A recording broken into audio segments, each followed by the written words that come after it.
kamusta? Noong nakaraang araw, pagkahatid ko kay Sheska sa school, dumiretso ako ng Guagua dahil meron akong aasikasuhin. Agad din naman akong natapos kaya naisipan ko na nga ring mamili ng konting paninda. Tapos pagkabalik ko ng school, nagtaka pa ako dahil ang lungkot ni Sheska. Dumating na pala yung mga ID at hindi siya nabigyan dahil nasa kabilang section yung kanya. Kinuha ko na nga rin kaagad at nung pagkabigay ko nga ay talaga namang napakasaya. Anyway, fast forward mga mare at nandito na kami sa bahay. Pagka-uwi namin, agad ko na nga rin binuksan yung tindahan. Isa ng Sheska at dumiretso na nga agad ako dito sa tindahan para asikasuhin yung pinamili ko. Bali, konti lang naman ito mga mare dahil yung binili ko lang ay yung kaya kong dalhin. Namili nga pala ako ng ilang mga laruan dahil sa dami ng bata dito sa amin, yan nga yung hinahanap sa akin.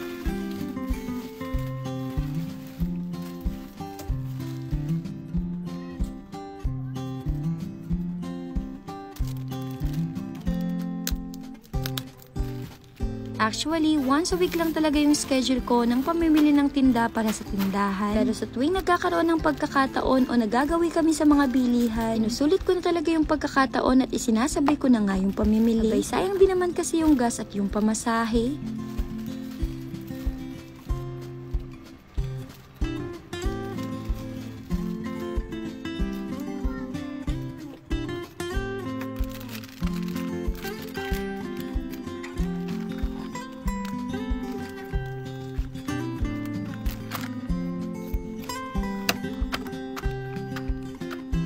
Kadalasan sa mga paninda ko nakasabit o yung mga nakadisplay, meron na akong mga nakagupit na nakatabi para sa tuwing may bibili mabilis na lang. Minsan kasi mga mare, may mga pagkakataon na nagkakasabay-sabay yung bumibili at natataranta ako. Tapos kapag kailangan ko yung gunting hindi ko naman makita. Kaya naman minsan ang ending ay nakakasira ako ng tinda. So para maiwasan ko yun, ayan at ganyan na nga lang yung ginagawa ko.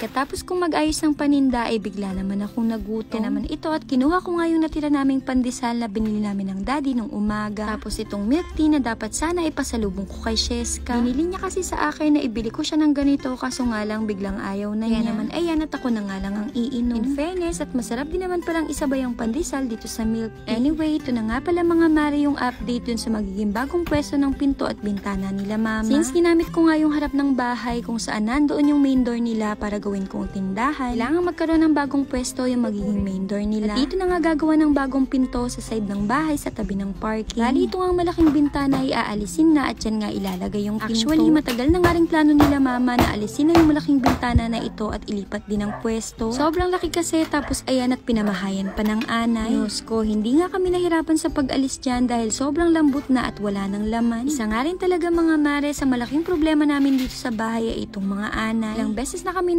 spray para maalis yan. Kung ano-ano na nga rin yung ginamit namin at inilagay pero wala at pabalik-balik pa rin ang mga anay. Kaya naman gustuhin ko mang magpakatim kahoy sa bahay, hindi ko talaga magawa dahil ito yung pumipigil sa akin. So big no na talaga sa kahoy at hanggat maaari kung pupwedeng bakal na lang o plastic, iyon na lang yung ginagamit namin. Anyway, ito na nga pala at nabutas na ni Papa yung magiging pwesto ng pinto. Kalahati lang nung malaking bintana yung magiging pinto at yung kalahati naman ay tatakpan na. Pagkatapos nun, umalis kami at pumunta ng hardware para bilhin naman yung iba pang mga kakailanganin. Una na nga dun ay yung hamba ng pinto. Na imbis na kahoy bakal na nga lang yung bibilhin namin. Baling medyo mahal at least ito pang matagalan na at siguradong hindi aanay. Bali yung size nga pala ng pinto nila Papa ay medyo malaki. Pagkakatanda ko yung size ay by 90 at yan nga rin yung pinakamalaking size ng hamba na meron dito. Tapos bumili pa kami ng pako, semento at iba pang mga kailangan. Sa uwi ng bahay, dumiretso lang muna ako sa tindahan at pagkalabas ko, nagulat pa ako dahil ayan at naipwesto na agad ni Papa. O siya mga mare, hanggang dito na lang muna at i-update ko na lang kayo sa mga susunod pa.